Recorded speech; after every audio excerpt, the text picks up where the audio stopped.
Natal neuro coach എന്ന് നിങ്ങൾ കേട്ടിട്ടുണ്ടോ? നാറ്റൽ ന്യൂറോ കോച്ച് എന്ന് എന്താണ്? ഒരു കുഞ്ഞിന് അതിൻ്റെ ബ്രെയിൻ ഡെവലപ്മെൻറ്റിൻ്റെ വലിയൊരു ഭാഗം സംഭവിക്കുന്നത് ഈ പ്രഗ്നൻസി പീരീഡിലാണ്.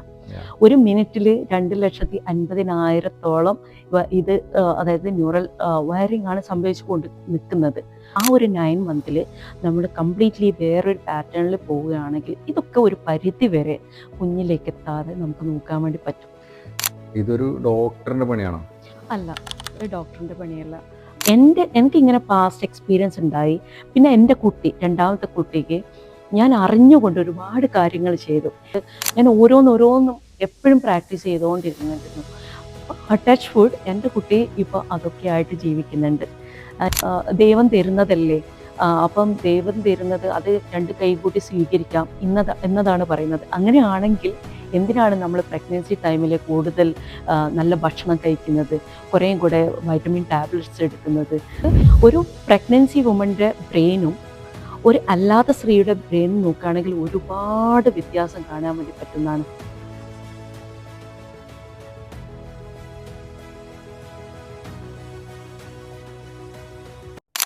നാറ്റൽ ന്യൂറോ കോച്ച് എന്ന് നിങ്ങൾ കേട്ടിട്ടുണ്ടോ?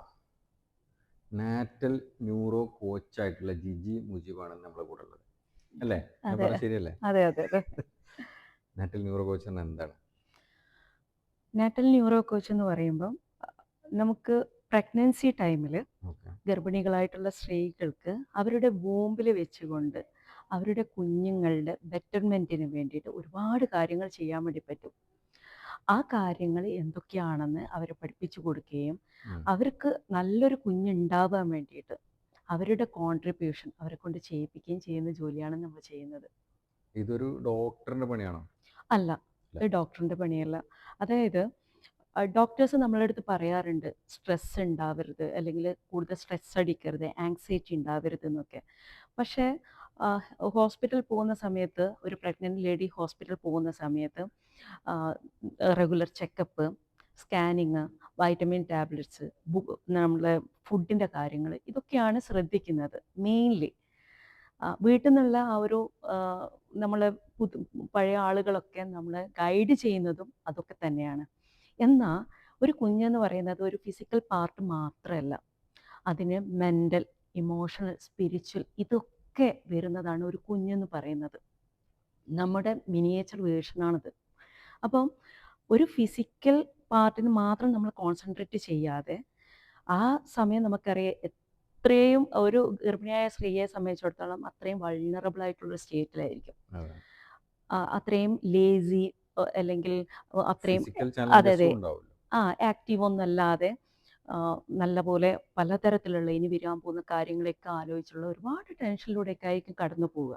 എന്നാൽ 50% നമുക്ക് ഹെറിഡിറ്ററി പറഞ്ഞു കഴിഞ്ഞാൽ ബാക്കി 50% ആ പ്രഗ്നൻ്റ് ആയിട്ടുള്ള അമ്മ ആ കുഞ്ഞിന് നൽകുന്നത് എന്താണോ അതാണ് അതിന് മോൾഡ് ചെയ്യുന്നത്. നാറ്റൽ ന്യൂറോ കോച്ച് നമ്മൾ പറഞ്ഞു. നിങ്ങൾ എങ്ങനെയാണ് കോച്ച് ആയത്? ഞാൻ ഒരു 18 വയസ്സിൽ വിവാഹം കഴിഞ്ഞ ഒരാളാണ്. അപ്പോൾ ആ ഒരു സമയത്ത് എൻ്റെ ഒരു ആഗ്രഹം എന്ന് പറഞ്ഞു കഴിഞ്ഞാൽ എൻ്റെ ലൈഫ് ലോങ്, അല്ലെങ്കിൽ എനിക്ക് അതല്ലാത്ത വേറൊരു ആഗ്രഹം ഉണ്ടായിരുന്നില്ല, ജോലി വാങ്ങിക്കുക, സെറ്റിലാവുക. അപ്പം വിവാഹത്തെ പറ്റിയിട്ടൊന്നും ഒട്ടും ആലോചിക്കാത്തൊരു പ്രായത്തിലാണ് ഞാൻ വിവാഹിതയാവുന്നത്. അപ്പോൾ കല്യാണം കഴിഞ്ഞ സമയത്ത് എൻ്റെ ഒരൊറ്റ ആവശ്യം എനിക്ക് പഠിക്കണം എന്നായിരുന്നു. അപ്പം എൻ്റെ ഹസ്ബൻഡ് സമ്മതിച്ചു, എത്ര വേണമെങ്കിലും പഠിക്കാമെന്ന് പറഞ്ഞു. അത് കഴിഞ്ഞിട്ട് 4 മാസം കൊണ്ട് തന്നെ ഞാൻ പ്രഗ്നൻ്റ് ആവുകയാണ്. അതെനിക്ക് ഒട്ടും ഉൾക്കൊള്ളാൻ വേണ്ടി പറ്റിയില്ല. അപ്പം എന്നെ സംബന്ധിച്ചിടത്തോളം ഇത് എങ്ങനെയാണ് ഒരു കുഞ്ഞിന് ജന്മം നൽകേണ്ടത്, എങ്ങനെയാണ് ഇതിനെ വളർത്തേണ്ടത് എന്നതിനെയൊക്കെ കുറിച്ചിട്ട് ഒരുപാട് കൺസേൺ ഉണ്ടായിരുന്നു. എൻ്റെ വീട്ടിൽ ഞങ്ങൾ 3 പെൺകുട്ടികളും അനിയനുമാണ്. അപ്പം എനിക്കെപ്പോഴും തോന്നിയത് പെൺകുട്ടികളെ വളർത്താൻ എളുപ്പമാണ്. ഇപ്പം ഇതൊരു ആൺകുട്ടിയാണെങ്കിൽ അതെങ്ങനെ ഞാൻ വളർത്തും, ഇത്തരം ഒരുപാട് ടെൻഷൻസ് ഉണ്ടായിരുന്നു എനിക്ക്. അപ്പം അത് കഴിഞ്ഞ് ഞാൻ പ്രഗ്നൻ്റ് ആയ സമയത്ത് ഞങ്ങൾ തീരുമാനിക്കുകയാണ്, ഞാനും ഹസ്ബൻഡ് വീട്ടിൽ ഇപ്പം തൽക്കാലം ആരുടെ പറയണ്ട. ഞാൻ പറഞ്ഞു എനിക്ക് ഒട്ടും മുന്നോട്ട് കൊണ്ടുപോകാൻ പറ്റൂല. ആ സമയത്ത് ഹസ്ബൻഡും പിന്നെ കൂടെ നിൽക്കാതെ വേറെ നിവൃത്തിയില്ല. അങ്ങനെ ഞങ്ങൾ പല ഹോസ്പിറ്റലിലും പോയി. എനിക്ക് പഠനം നിന്ന് പോകുന്ന ടെൻഷന് ഒട്ടും പറ്റുന്നില്ല, എനിക്ക് ഒട്ടും പറ്റുന്നില്ല. അങ്ങനെ ഞങ്ങൾ പല ഹോസ്പിറ്റലിലും പോയിട്ട് ആരും ഞങ്ങളോട് ഇത് ഓക്കെ നിങ്ങൾക്കത് ചെയ്യാം എന്ന് പറയുന്നില്ല. എല്ലാവരും ഈ ഒരു ഉപദേശം തന്നെയാണ് തന്നത്. അങ്ങനെ ഞങ്ങൾ തിരിച്ചു പോകുന്ന വഴിക്ക് എൻ്റെ ഹസ്ബൻഡ് പറഞ്ഞു, ഇനി ഇത് നമുക്ക് വീട്ടിൽ പറയാണ്ട് പറ്റില്ല. അപ്പോൾ എൻ്റെ വീട്ടിൽ പറയാമെന്നായി. എൻ്റെ വീട്ടിൽ ഞാൻ മൂത്ത കുട്ടിയാണ്. എനിക്ക് 2 ഇളയ അനിയത്തിമാരും അനിയനുമാണ്. അപ്പോൾ അവിടെ പോയ സമയത്ത് വീട്ടിൽ ചെന്ന് പറഞ്ഞു, ഇങ്ങനെ ഹസ്ബൻഡ് പറഞ്ഞു, ജിജി പ്രഗ്നൻ്റ് ആണ്. എല്ലാവരും കൂടെ ഭയങ്കര ആഘോഷം. ഈ ആഘോഷം കുറച്ച് നേരം ഹസ്ബൻഡ് നോക്കി എന്നിട്ട് പറഞ്ഞു, ഇല്ല ഇനി ഇനി ജിജിക്ക് ഇത് പറ്റില്ല എന്നാണ് പറയുന്നത്. അപ്പം എല്ലാവരും എൻ്റെ പപ്പയും എല്ലാവരും ശാന്തമായിട്ട് വല്ലാത്ത ഒരു സിറ്റുവേഷനിലോട്ട് പോയി. അപ്പം സപ്പോർട്ടീവ് ആയിരുന്നു. ഹസ്ബൻഡ് സപ്പോർട്ടീവ് അല്ല, ആയിരുന്നു. ഫാമിലിയോ? ഇല്ല, ഫാമിലി ഒട്ടും സപ്പോർട്ടീവ് അല്ല. അപ്പോൾ ഫാമിലി പറഞ്ഞു, എൻ്റെ ഫാദറായിരുന്നു എൻ്റെ എക്കാലത്തെയും ബെസ്റ്റ് ഫ്രണ്ട്. പക്ഷെ പപ്പ ഭയങ്കര എൻ്റെ അംരീഷ് പുരി പോലെയൊക്കെ ആയിരുന്നു. അപ്പം പറഞ്ഞു, ഇല്ല പറ്റില്ല, പിന്നെ നീ എല്ലാത്തിനും ഇങ്ങനെ ജിജിനെ ഇങ്ങനെ സപ്പോർട്ട് ചെയ്യണ്ട, ഇതിനൊന്നും ഞങ്ങൾ എന്തായാലും നിൽക്കില്ല എന്ന് പറഞ്ഞു. അങ്ങനെ ഒരാഴ്ച എന്നോട് ആരും മിണ്ടിയില്ല. ഒരു നികൃഷ്ട ജീവിനെ നോക്കുന്നത് പോലെയാണ് എല്ലാവരും എന്നെ നോക്കിയത്. പക്ഷേ ഒരാഴ്ച കഴിഞ്ഞപ്പോൾ ഞാൻ ഈ തീരുമാനത്തിൽ എനിക്കൊരു മാറ്റമില്ല. അങ്ങനെ മാറ്റം. ഞങ്ങൾ കെട്ടും വിട്ടും മാറാപ്പൊക്കെ എടുത്ത് പോയി വീണ്ടും അതേ ഹോസ്പിറ്റലിലേക്ക് ഡോക്ടർ. പോയി. അങ്ങനെ എൻ്റെ അടുത്ത് പറഞ്ഞു ലേബർ റൂമിലേക്ക് ചെല്ലാൻ വേണ്ടി പറഞ്ഞു. അപ്പം ഞാൻ അങ്ങോട്ടേക്ക് പോയി. എനിക്കിങ്ങനെ ടെൻഷൻ അടിച്ച് എനിക്ക് ഒരു നിവൃത്തിയില്ല. അവസാനം ഞാൻ കൈ കയറി പിടിച്ചിട്ട് ഞാൻ പറഞ്ഞു, വേണ്ട ഡോക്ടർ ചെയ്യണ്ട, ഞാൻ പ്രസവിച്ചോളാം. ഞാൻ പ്രസവിക്കാന്ന് പറഞ്ഞു. ഇതിലും നല്ല അതാണ്. അപ്പം അത് കഴിഞ്ഞപ്പം വീട്ടിലൊക്കെ നല്ല സന്തോഷമായി. അപ്പം എന്നെ എന്നെ എൻ്റെ വീട്ടുകാർക്ക് നല്ലോണം അറിയാം. എൻ്റെ ആംബിഷൻ കുട്ടിക്കാലം മുതലേ പഠിക്കണം, മറ്റുള്ള വേറെ ഒന്നിലെയും ഒരു എന്താ പറയുന്നത് കൗമാരപ്രണയം അങ്ങനത്തെ ഒന്നും ഇല്ലാത്തൊരാളാണ് ഞാൻ. അപ്പം എൻ്റെ എപ്പോഴും ആംബിഷൻ ഇത് മാത്രമായിരുന്നു, എന്തെങ്കിലും ആവുക എന്നുള്ളത്. അപ്പം ഈ കുഞ്ഞിലേക്ക് കൂടുതൽ ശ്രദ്ധിക്കണം എന്നുള്ളത് കൊണ്ട് തന്നെ എൻ്റെ ഫാദർ അത്യാവശ്യം നല്ലപോലെ വായിക്കുന്ന ഒരാളാണ്. അപ്പം ഞങ്ങളുടെ നാട്ടിൽ കൊല്ലത്ത് ഏറ്റവും നല്ലൊരു വലിയൊരു ഉത്സവമാണ് എല്ലാവരും പങ്കെടുക്കുന്ന കളിയാട്ട് ഉത്സവം എന്ന് പറയുന്നത്. അപ്പോൾ ആ സമയത്ത് കൊല്ലത്താണ് ഞാൻ താമസിക്കുന്നത്, കൊയിലാണ്ടിക്കൊല്ലം. അപ്പോൾ അവിടുന്ന് എല്ലാ ദിവസവും ഈവനിങ്ങിൽ ഞങ്ങൾ ആ ഉത്സവത്തിൻ്റെ അവിടെ നടക്കും. അപ്പം അവിടെ ഒരുപാട് ഒരു ചെറിയൊരു കുഞ്ഞിൻ്റെ പല തരത്തിലുള്ള, അതായത് ഒരേ കോസ്റ്റ്യൂം പക്ഷെ പല ആംഗിളിലുള്ള കുറേ ഫോട്ടോസ് ഇങ്ങനെ വിൽക്കുന്ന ഒരു വലിയൊരു കച്ചവടക്കാരനുണ്ടായിരുന്നു. അപ്പോൾ എൻ്റെ ഫാദർ ഒരു സെറ്റ് അപ്പടെ വാങ്ങിച്ചിട്ട് വീട്ടിൽ കൊണ്ടുപോയി. എന്നിട്ട് എൻ്റെ അടുത്ത് പറഞ്ഞു, എൻ്റെ വോളിൽ മൊത്തം ഒട്ടിച്ചു. എന്നിട്ട് പറഞ്ഞു, ഇതേപോലത്തെ ഒരു വാവയായിരിക്കണം നിനക്ക് കിട്ടേണ്ടത്, ഇതേപോലത്തെ ഒരു കുഞ്ഞായിരിക്കണം, നീ അതിനെ നോക്കിയിട്ട് നിനക്ക് എന്തൊക്കെയാണ് ആ വാവയിൽ വേണ്ടത് അതൊക്കെ എപ്പോഴും പ്രാർത്ഥിക്കണം. എൻ്റെ ഫാദർ എന്ത് പറഞ്ഞാലും ഞാൻ അനുസരിക്കും. അപ്പം ഇതിങ്ങനെ പറഞ്ഞ് പപ്പ പറഞ്ഞതല്ലേ എന്നുള്ളതിൽ ഞാനിതിങ്ങനെ എപ്പോഴും ഇതിങ്ങനെ നോക്കിക്കൊണ്ട് നിൽക്കും. ഇത് ഞാൻ അറിയാതെ ആ പീരീഡിൽ ഞാൻ പോയതാണ്. പിന്നെ പപ്പ ഇതിനെ പറ്റിയിട്ട് കുറേ പുതിയ രീതി സംസാരിക്കും. പറഞ്ഞ മാനിഫെസ്റ്റേഷൻ. അങ്ങനെയും പറയാം. അപ്പം അത് പിന്നെ എങ്ങനെയാണ് കുട്ടികൾക്ക് ഫലിക്കുക അപ്പം? അതായത് നമ്മൾ ചിന്തിക്കുന്നത് പോലെ കുട്ടിക്ക് ചിന്തിക്കാനോ അല്ലെങ്കിൽ നമ്മൾ പറയുന്നത് കേൾക്കാനോ അല്ലെങ്കിൽ നമ്മൾ അതായത് നമ്മൾ എന്തൊക്കെയാണോ കുട്ടിക്ക് ചെയ്യുന്നത് അതൊക്കെ കുട്ടിക്ക് അതേപോലെ അനുഭവിക്കാനൊന്നും പറ്റില്ല. പക്ഷെ നമ്മൾ ഭക്ഷണം കഴിക്കുമ്പോൾ നല്ല ഭക്ഷണം കഴിക്കുന്ന സമയത്ത് അത് ബ്ലഡിലൂടെ കുഞ്ഞിന് എത്തുന്നത് പോലെ നമുക്കുള്ള ഓരോ ഇമോഷനും നമ്മുടെ ബ്രെയിനിൽ അതിൻ്റെ കെമിക്കൽ റിയാക്ഷൻസ് സംഭവിക്കുന്നുണ്ട്. ഇത് നമ്മളെ ബ്ലഡിലൂടെ നമ്മൾ പ്ലാസൻ്റ് ക്രോസ് ചെയ്ത് കുഞ്ഞിലേക്ക് എത്തുകയാണ്. അതായത് ഒരു കുഞ്ഞിന് അതിൻ്റെ ബ്രെയിൻ ഡെവലപ്മെൻറ്റിൻ്റെ വലിയൊരു ഭാഗം സംഭവിക്കുന്നത് ഈ പ്രഗ്നൻസി പീരീഡിലാണ്. ഒരു മിനിറ്റിൽ 2,50,000 ഇത് അതായത് ന്യൂറൽ വയറിംഗ് ആണ് സംഭവിച്ചു കൊണ്ട് നിൽക്കുന്നത്. അപ്പം ആ ഒരു അത്രയും ഇമ്പോർട്ടൻ്റ് ആണ് ഈ ഒരു സമയം എന്നുള്ളത് നമ്മൾ മനസ്സിലാക്കാതെ പോവുകയാണ്. അപ്പോൾ ഈ ഒരു ആക്ടിവിറ്റീസ് ഒക്കെ ചെയ്യുന്ന സമയത്ത് നമ്മുടെ മെൻ്റൽ സ്റ്റേറ്റ് ഓക്കെ ആവുകയും നമ്മളെ ഉള്ളിൽ ആ ഒരു സ്റ്റേറ്റിൽ നമ്മളിൽ ഉള്ളിലുള്ള ആ ഒരു കെമിക്കൽ ഫങ്ഷനിങ്, അതായത് ഒരു നല്ലൊരു ഫങ്ഷനിങ് ആണ് നമുക്ക് നടക്കുന്നത് അല്ലേ, ഒരു സ്ട്രെസ്സിൻ്റെതായിട്ടുള്ള ആങ്സൈറ്റി ഇതൊന്നും ഇല്ലാതെ. അപ്പം ഇതിലൂടെ കുഞ്ഞിനെത്തുന്നതും ഈ ഒരു അവസ്ഥകളാണ്. അപ്പം ഇതൊക്കെ സീഡായിട്ട് കുഞ്ഞിനെ കുഞ്ഞിലേക്ക് റിട്ടേൺ ചെയ്യപ്പെടുന്നുണ്ട്. ഇങ്ങനെയാണ് നമുക്ക് ആ കുഞ്ഞിൻ്റെ, അതായത് നമ്മൾ പാസ്റ്റ് ട്രോമ എന്നല്ല, നമ്മുടെ അത്രയും ആങ്സൈറ്റി, സ്ട്രെസ്സ്, ഇതൊക്കെ നമുക്ക് കുഞ്ഞിലേക്ക് വരുന്ന സമയത്ത് ആ ഒരു 9 മന്തിൽ നമ്മൾ കംപ്ലീറ്റ്ലി വേറൊരു പാറ്റേണിൽ പോവുകയാണെങ്കിൽ ഇതൊക്കെ ഒരു പരിധി വരെ കുഞ്ഞിലേക്ക് എത്താതെ നമുക്ക് നോക്കാൻ വേണ്ടി പറ്റും. നിങ്ങളൊരു പാഷനാണ് എന്നുള്ളത് തോന്നിയത് ഏത് സമയത്താണ്, അല്ലെങ്കിൽ അത് നിങ്ങളൊരു മെയിൻ കോർ സബ്ജക്റ്റായി എടുക്കണം എന്ന് തോന്നിയത്? ഞാൻ പറഞ്ഞല്ലോ, ഞാൻ മൈൻഡ് പവർ ട്രെയിനറാണ്, സർട്ടിഫൈഡ് ട്രെയിനറാണ്. ഓക്കെ. അപ്പോൾ അതിൽ പറയുന്നത് നമ്മളെ മനസ്സുകൊണ്ട് ഒന്ന് റെഡിയാവുന്ന സമയത്ത് നമ്മളെ ജീവിതത്തിൻ്റെ റിലേഷൻഷിപ്പ് നന്നാക്കാം. നമുക്ക് നല്ല നമ്മളെ ബിസിനസ്സിൽ ഒക്കെ ഒരുപാട് മാറ്റങ്ങൾ കൊണ്ടുവരാൻ പറ്റും. അങ്ങനെ നമ്മളെ എല്ലാ ഏരിയയിലും നമ്മളെ മൈൻഡ് പവർ യൂസ് ചെയ്തുകൊണ്ട് നമ്മൾ ആഗ്രഹിക്കുന്ന ഒരു ജീവിതം ക്രിയേറ്റ് ചെയ്യാൻ വേണ്ടി പറ്റും. അപ്പം എനിക്കിങ്ങനെ പാസ്റ്റ് എക്സ്പീരിയൻസ് ഉണ്ടായി. പിന്നെ എൻ്റെ കുട്ടി, രണ്ടാമത്തെ കുട്ടിക്ക് ഞാൻ അറിഞ്ഞുകൊണ്ട് ഒരുപാട് കാര്യങ്ങൾ ചെയ്തു. ഞാൻ ഏറ്റവും കൂടുതൽ ആഗ്രഹിച്ചതാണ് എൻ്റെ കുട്ടി നല്ലൊരു ഡാൻസർ ആവണം, എൻ്റെ കുട്ടി നല്ല പബ്ലിക് സ്പീക്കർ ആവണം, നന്നായിട്ട് വായിക്കണം, നല്ല കലാപരമായിട്ടുള്ള ഒരുപാട് ഞാൻ ഓരോന്നോരോന്നും എപ്പോഴും പ്രാക്ടീസ് ചെയ്തുകൊണ്ടിരുന്നിരുന്നു. ടച്ച് വുഡ്, എൻ്റെ കുട്ടി ഇപ്പോൾ അതൊക്കെ ആയിട്ട് ജീവിക്കുന്നുണ്ട്. ഇപ്പോൾ 8ാം ക്ലാസ് ആകുമ്പോഴത്തേക്ക് തന്നെ മോള് ഒരു ബുക്ക് എഴുതി പബ്ലിഷ് ചെയ്തു. അപ്പം ഇതൊക്കെ ഒരു വലിയൊരു സംഭവമായിട്ട് എനിക്ക് തോന്നുന്നില്ല. ബിക്കോസ് ഇതൊക്കെ എന്നിലൂടെ, ഇതൊക്കെ എൻ്റെ കുട്ടി എന്താണെന്നുള്ളത് ഞാൻ ആദ്യത്തിലേ ആ സീഡ് ഇട്ട് കൊടുത്തിട്ടുണ്ടായിരുന്നു.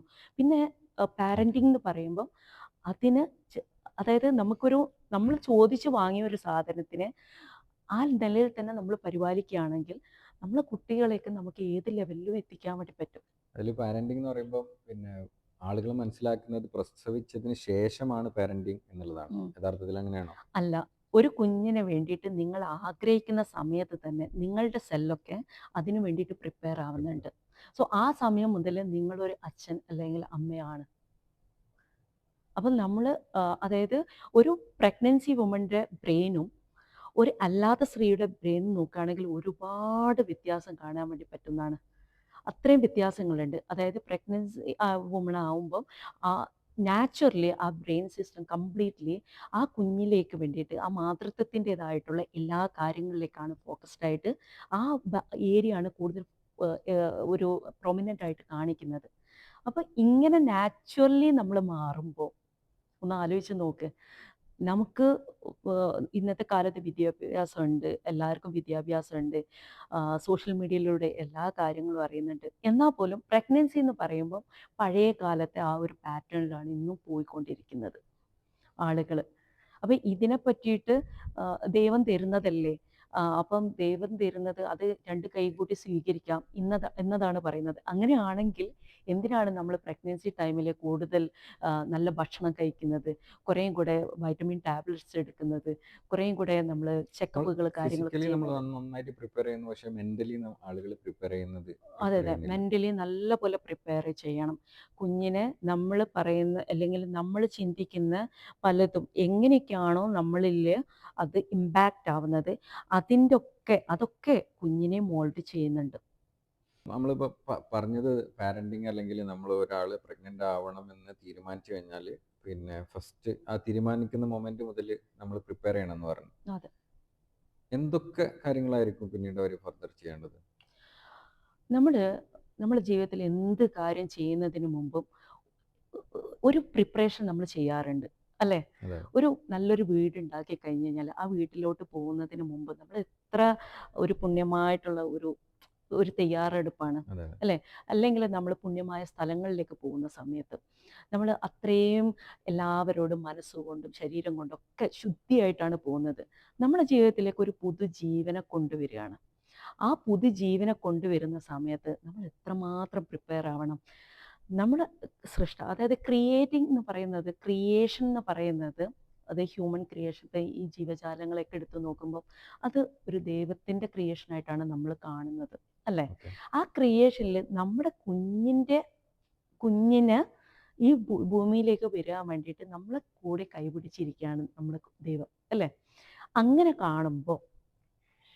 കാണുമ്പോൾ ദൈവത്തിൻ്റെ ഒരു മാണിക്യത്തിനെ നമ്മളെ കയ്യിലേക്ക് തരുന്ന സമയത്ത് എല്ലാ അതായത് നിങ്ങൾക്ക് എന്തും എഴുതാൻ, എന്തും അതിൽ എഴുതി ചേർക്കാം. അങ്ങനെ നമ്മളെ കയ്യിലേക്ക് എഴുതുമ്പോൾ നമ്മൾ ചിന്തിക്കണം, എൻ്റെ കുഞ്ഞിലേക്ക് ഞാൻ എന്തൊക്കെയാണ് എഴുതി ചേർക്കാൻ വേണ്ടി പോകേണ്ടത്. ഓക്കെ. ഓക്കെ. അപ്പം ആ ഒരു അറിവോട് കൂടിയായിരിക്കണം ഒരു അമ്മയാവാനുള്ള ഒരു തീരുമാനം, ഒരു അച്ഛനാവാനുള്ള തീരുമാനം. നമുക്കതിനെ എങ്ങനെ ആക്കി മാറ്റാം.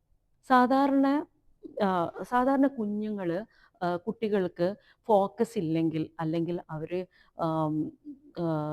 കുറേ മടിയന്മാരാണ്, അല്ലെങ്കിൽ അവർക്ക് കാര്യങ്ങളെ പെട്ടെന്ന് ഗ്രഹിക്കാൻ വേണ്ടി പറ്റുന്നില്ല, ഇങ്ങനെയൊക്കെയുള്ള കാര്യങ്ങളൊക്കെ വരുമ്പോൾ നമ്മൾ സാധാരണ കുഞ്ഞുങ്ങളെയാണ് കുറ്റം പറയുന്നത്. അതെ. ഇപ്പം ഞാനൊരു കറി വെച്ചിട്ടുണ്ടെങ്കിൽ ആ കറി നല്ലതാണെങ്കിൽ അതിൻ്റെ അപ്രീസിയേഷൻ എനിക്കാണ്, മോശമാണെങ്കിൽ അതിൻ്റെ ബുദ്ധിമുട്ടും ഞാൻ തന്നെയാണ് കേൾക്കേണ്ടത്. അതെ. നമ്മൾ എന്തുണ്ടാക്കി കഴിഞ്ഞാലും നല്ലതാണെങ്കിൽ അത് ഉണ്ടാക്കിയ ആൾക്കാണ് പോകുന്നത്. അപ്പോൾ കുട്ടികളെ കാര്യത്തിലാണെങ്കിൽ കുട്ടികൾ ഇങ്ങനെയൊക്കെ ആകുന്നത് നമ്മൾ കുട്ടികളെ തെറ്റായിട്ടാണ് കാണുന്നത്. ഒരിക്കലും അതെ. അങ്ങനെയല്ല വേണ്ടത്. കുട്ടികൾക്ക് ADHD അല്ലെങ്കിൽ ഒരു Hyperactive. അറ്റൻഷൻ ഇല്ലായ്മ, ഇതൊക്കെ ഒരു വിധത്തിൽ അതായത് ഒരുപാട് തരത്തിൽ ഈ പ്രഗ്നന്റ് ടൈമിലുള്ള ആ കുഞ്ഞിൻ്റെ അവസ്ഥ എങ്ങനെയാണോ നമ്മൾ കൊടുത്തത്, ഇതൊക്കെയാണ് അതിനെ മോൾഡ് ചെയ്തിട്ടുള്ളത്. അതെ, അതെ. അത് അപ്പം നമ്മൾ ഈ അത്രയും ഇമ്പോർട്ടൻ്റ് ആയിട്ട് ഇത് മനസ്സിലാക്കുകയും എത്രത്തോളം നമ്മളെ ഉള്ളിന്, അതായത് ആദ്യം ആ സ്ത്രീ അല്ലെങ്കിൽ ആ മാതാപിതാക്കൾ ചെയ്യേണ്ടത് അവരിലേക്ക് വരികയും അവരെ ഒന്ന് തിരുത്തുകയും ചെയ്തുകൊണ്ട് ഇതിനെ പറ്റിയൊക്കെയുള്ള ഒരു അറിവ് സമ്പാദിക്കുക എന്നുള്ളതാണ്. അതെ. എന്നിട്ട് മാത്രം ഒരു കുഞ്ഞിന് ജന്മം നൽകുമ്പോൾ അതിനോട് നിങ്ങൾക്ക് 100% നീതി പുലർത്തിക്കൊണ്ട് തന്നെ അതിനെ ഈ ഭൂമിയിലേക്ക് കൊണ്ടുവരാൻ പറ്റും. പ്രഗ്നൻ്റ് ആയ ഒരാൾ നിങ്ങളുടെ അടുത്തേക്ക് ഇപ്പം വരികയാണെങ്കിൽ എന്തൊക്കെ രീതിയിലുള്ള സർവീസുകളാണ് നിങ്ങൾ ഓഫർ ചെയ്യുന്നത്? ആദ്യം അവരെന്താണെന്ന് അവരെ ഒന്ന് കാണിച്ചു കൊടുക്കുകയാണ്. അവരെ ഉള്ളിൽ എന്തൊക്കെ തരത്തിലുള്ള കാര്യങ്ങൾ, ബാഗേജുകൾ ഉണ്ടെന്ന് അവരെ കാണിച്ചു കൊടുക്കുകയും അതെങ്ങനെയാണ് പുറന്തള്ളേണ്ടത്, ഓക്കെ. അത് ആ practice, mind power practice use ചെയ്തുകൊണ്ട് അവരെ പൂർണ്ണമായിട്ടും അതിന് അവരെ പൂർണ്ണമായിട്ടും അവരാക്കി മാറ്റുകയാണ് ആദ്യം ചെയ്യുന്നത്.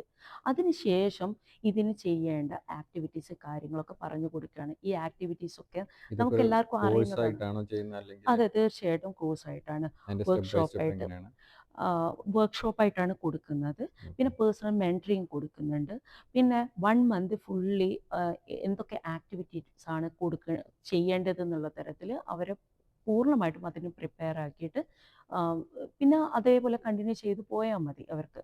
ഓക്കെ. അപ്പം ഇതിൽ മെയിനായിട്ട് അവരിലേക്ക് അവരെ തിരിച്ചു വരിക എന്നുള്ളതാണ്. അല്ലാതെ കുഞ്ഞിന് വേണ്ടി നമ്മൾ എന്ത് ചെയ്തിട്ടും കാര്യമില്ല. കാരണം യഥാർത്ഥത്തിൽ നമുക്ക് എന്താണ് ഫീൽ ചെയ്യുന്നത്, ഇതാണ് കുഞ്ഞിനെ ഇമ്പാക്റ്റ് ചെയ്യുന്നത്. സോ യഥാർത്ഥത്തിലുള്ള നമ്മുടെ മാറ്റമാണ് ആദ്യം വേണ്ടത്. നാറ്റൽ ന്യൂറോ കോച്ചിങ്ങിനെ കുറിച്ച് നമ്മൾ പറഞ്ഞു. വേറെ എന്തെങ്കിലും സർവീസോ അല്ലെങ്കിൽ ഇപ്പോൾ ഒരു ബിസിനസ്സോ ഉണ്ടോ? അതായത് നാറ്റൽ ന്യൂറോ കോച്ചിങ് സംബന്ധമായിട്ട് ലൈഫ് കോച്ചിങ് കൊടുക്കുന്നുണ്ട്. ഓക്കെ. ഇതേപോലെ ജീവിതത്തിൽ സ്റ്റക്കായി ഗർഭിണികളാവണമെന്നില്ല. ഇല്ലില്ല.